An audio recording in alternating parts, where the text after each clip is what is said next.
नमस्ते चुले touch the lake. Welcome back to my channel tribal girl. तो आप सभी का मैं स्वागत करती हूँ हमारे इस नए एपिसोड में। और जैसे आपको पता है सर्दियाँ शुरू हो चुकी है और हमारे पहाड़ों में जो सर्दियों की प्रिपरेशन है, सर्दियों की जो तैयारियां हैं वो गर्मियों से ही शुरू हो जाती है वैसे तो। पर आजकल जो है हमारे यहाँ पे फाइनल प्रिपरेशन चली हुई है, जैसे कि स्नोफॉल से पहले जो प्रिपरेशन होती है, जो तैयारियां की जाती है वो चली हुई है। जैसे लकड़ियाँ इकट्ठा करने से लेकर जो खान पान की जो हम तैयारियां करते हैं तो वो की जा रही है। तो आज की वीडियो में हम देखेंगे किस तरह से जो है हमारे पहाड़ों में जो है, हमारे जो माउंटेन्स में जो है, यहाँ के जो लोग हैं किस तरह से जो है विंटर्स की प्रिपरेशन करते हैं स्नोफॉल से पहले। तो आइए चलते हैं।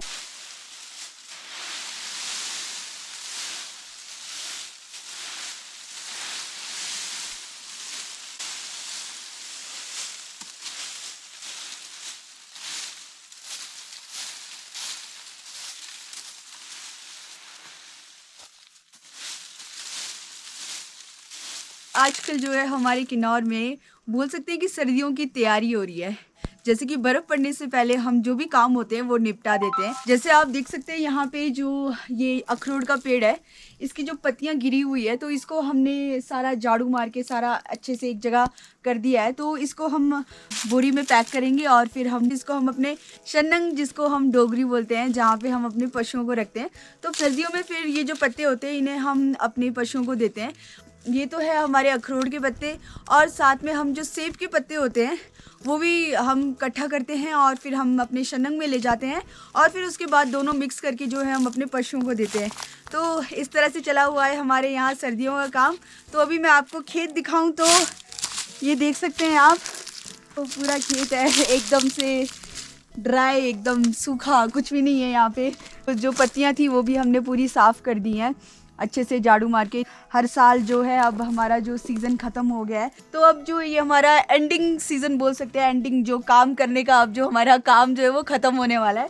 तो अब मार्च अप्रैल के बाद ही यहाँ पे काम शुरू होगा। तो अभी फ़िलहाल हमने खेत में भी कुछ नहीं बीजा है, तो मार्च अप्रैल तक ये ऐसे ही रहेगा।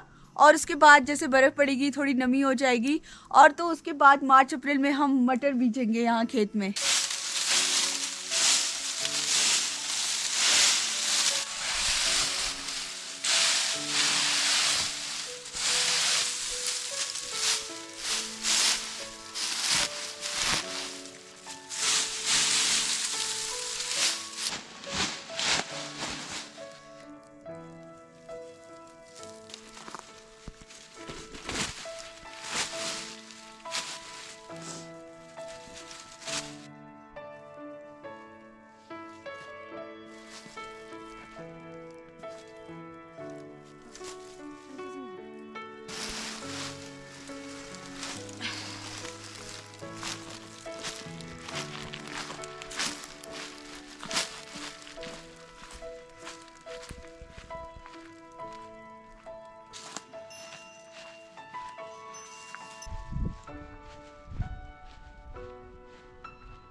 यहाँ देखो,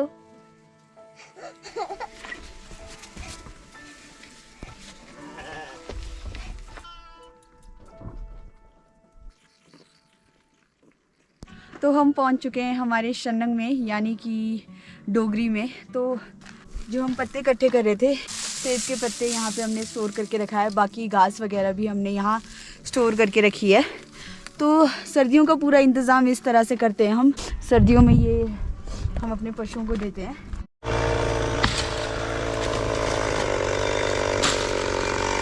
बेमी का पेड़ था सूखा हुआ बगीचे के किनारे में। सर्दी के लिए लकड़ी काट रहे हैं। लकड़ी काटने के लिए कश्मीर से भाई लोग आए हुए हैं, चिरानी भाई लोग, इनको कटवाने दे रहे हैं। सर्दी को सारा कोटा लकड़ सूखा लकड़ अंदर रखना पड़ता है, इसलिए आजकल लकड़ कटाई करके रखना पड़ता है स्टोर। मैं यहाँ 20-25 साल रहते हो गया इस गांव में। बरालावरंग गाँव में चरान चूर्ण करते हैं, लकड़ी काटते हैं, सूखा लकड़ी सर्दी को इनको काट के देते हैं। डिस्ट्रिक्ट कठुआ आगे बिलावर तहसील। तो अब कब जाने वाले हैं आप लोग? अब बस जाना हमने जनवरी में 1 को, फिर अप्रैल में आते हैं हम। अच्छा। हाँ अप्रैल में आते हैं।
खेत से जो भी सूखी हुई लकड़ियाँ होती है वो लाकर हम यहाँ घरों के नीचे स्टोर करते हैं। तो ये हमारा पूरा सर्दियों का स्टॉक होता है।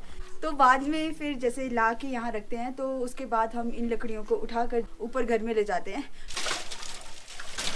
तो हम लकड़ियाँ ला के ऊपर यहाँ रख देते हैं। तो इसको हम बोलते हैं हमारी बोली में सिंकरंग।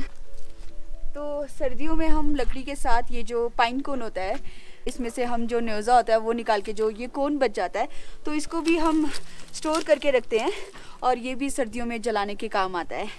तो अभी तक आप लोगों ने देखा किस तरह से हमारे किन्नौर में जो है लकड़ियाँ इकट्ठी की जाती हैं। तो आइए चलते हैं, देखते हैं किस तरह से हमारे यहाँ पर जो है राशन पानी, जो हमारा खान पान है, उसकी तैयारियाँ की जाती है। हमारे यहाँ पे पहाड़ी इलाका होने की वजह से जो है जो फ्रेश वेजिटेबल्स है वो सर्दियों में पहुंच नहीं पाती हैं, क्योंकि स्नोफॉल हो जाता है तो रोड ब्लॉक्स हो जाते हैं और बहुत सारी जो परिस्थितियां हमारे सामने आती हैं। तो हम जो है इन परिस्थितियों का सामना करने के लिए जो अपने खान पान का भी विशेष ध्यान रखते हुए जो है हम अपने जो स्टोर में है काफ़ी सारी जो अनाज है, काफ़ी सारा जो हमारा राशन होता है उसको पहले से ही स्टोर करके रखते हैं। तो ये बड़े बड़े जो ड्रम्स हैं इनमें हम पूरा अपना आटा चावल सब कुछ स्टोर करके रखते हैं। और जैसे ये जो आप देख सकते हैं सूखे हुए टमाटर है, तो टमाटर को भी हम जब टमाटर का सीज़न होता है तो उस समय हम काट के जो है सुखा के रखते हैं, ताकि फिर सर्दियों में हम सब्जी दाल इसमें हम इस्तेमाल करते हैं। सूखी हुई सब्जी जिसे हम फाफड़ा बोलते हैं, तो इसको हम हमारी बोली में फोसमा बोलते हैं। इसे हम हमारी बोली में छुरा कहते हैं और इसे हम टिबेटन चीज़ भी कहा जाता है। तो इसको भी हम गर्मियों में बनाकर जो स्टोर करके रखते हैं और फिर जैसे हम यहाँ पे सर्दियों में थुप्पा वगैरह बनाते हैं तो उसमें इस्तेमाल किया जाता है। जैसे कि आपको पता है सर्दियों में यहाँ पे पहाड़ों में जो है टेम्परेचर काफ़ी कम हो जाता है, तो जिसकी वजह से हमारा जो बॉडी टेम्परेचर जो मेंटेन करना भी हमें बहुत ज़रूरी होता है। तो उसके लिए जो मीट होता है बहुत ही इंपॉर्टेंट होता है। तो यहाँ के जो लोग हैं, पहाड़ी जो लोग हैं, एक तरह से बोल सकते हैं मीट का सेवन करना ज़रूरी होता है। तो हम जो है यहाँ पे मीट जो है वो भी ड्राई करके रखते हैं।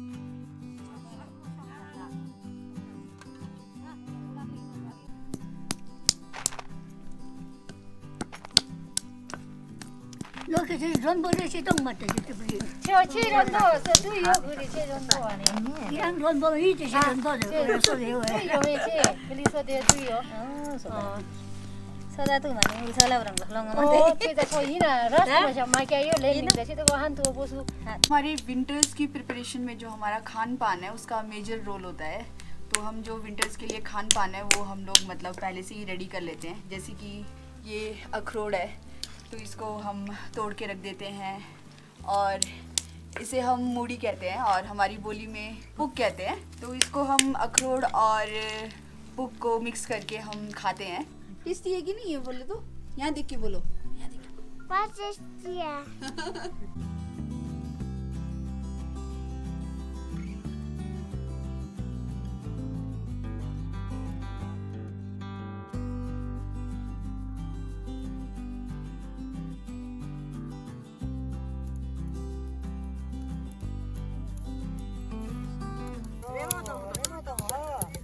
खाती ना झंग खाती तू दशा अभी।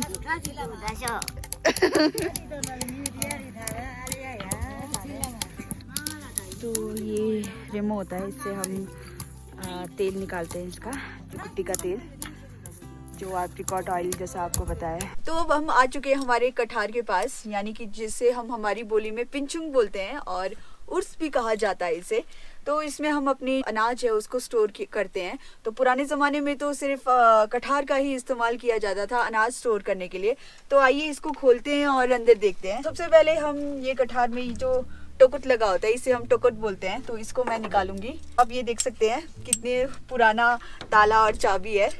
तो इसको कोई चोर खोलना चाहे तो भी नहीं खोल पाएगा, इतना कठिन है इसको खोलना। तो इसमें इस तरह से इसको ऐसे लगा के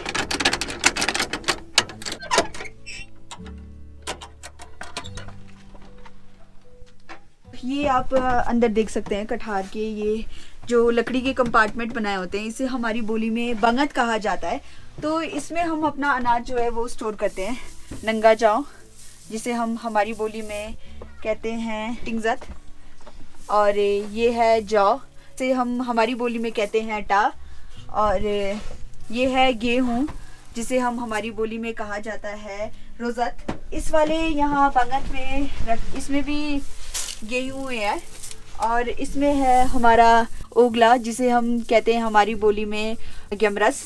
ये है फाफरा जिसे हम हमारी बोली में ब्रश कहा जाता है। बाहर से तो ये पूरा लकड़ी का है, पहले अंदर से भी लकड़ी का ही होता था। तो कुछ समय बाद जो है चूहों ने इसे आक्रमण करना शुरू कर दिया था।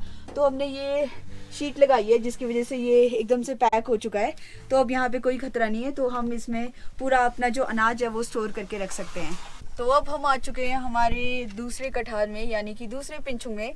तो ये जो हमारा कठार है, ये जो मैंने आपको पहले दिखाया कठार, उससे भी पुराना है। तो आइए इसको खोलते हैं। तो इसका भी आप ताला चाबी देख सकते हैं, बहुत ही पुराना है। तो इसको घुमा के इस तरह से खोला जाता है। तो ये टोकत है, इसको निकालेंगे। तो आइए अंदर चलते हैं और देखते हैं। तो इस वाले कठार में हमने जो सेब है उसको सुखाकर, फिर पहले आपने देखा कि किस तरह से हम जो है सेब सुखाते हैं, तो उसको फिर सुखा के हम यहाँ पे स्टोर करते हैं। तो ये भी कटे हुए सेब हैं, और ये चुल्ली जिसे हम वाइल्ड एप्रिकॉट कहा जाता है, और ये आप देख सकते हैं पालू। तो पालू को भी हम सुखा के इस तरह से स्टोर करते हैं। अंदर आपने देखा यहाँ पे सेब, पालू और साथ में जो चुल्ली होता है उसको हम सुखा के जो है एकदम ड्राई करके जो है हम यहाँ इस कठार में स्टोर करते हैं। और फिर इसका जो स्टोर करने का मकसद यही है कि हम सर्दियों में इसका शराब लगाते हैं, और साथ में जो है हम अपने पशुओं को भी देते हैं। इसको जैसे थुक्पा बनाते हैं तो उसमें मिक्स करके देते हैं।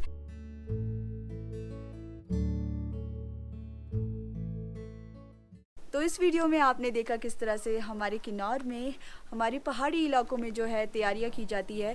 बर्फ़ पड़ने से पहले जो है तैयारियां की जाती है, किस तरह से लोग जो है यहाँ पे लकड़ियाँ इकट्ठी करती हैं और जो हमारा खान पान है उसकी तैयारी करते हैं। तो अगर आप भी पहाड़ी इलाके से हैं तो कमेंट सेक्शन में मुझे ज़रूर बताइए कि किस तरह से आपके जो है इलाके में तैयारियाँ की जाती हैं सर्दियों की। तो अगर आप लोगों को ये वीडियो अच्छी लगी होगी तो इस वीडियो को लाइक करें, शेयर करें और चैनल को सब्सक्राइब करना ना भूलें। जल्द मिलेंगे अगली वीडियो में, तब तक के लिए धन्यवाद।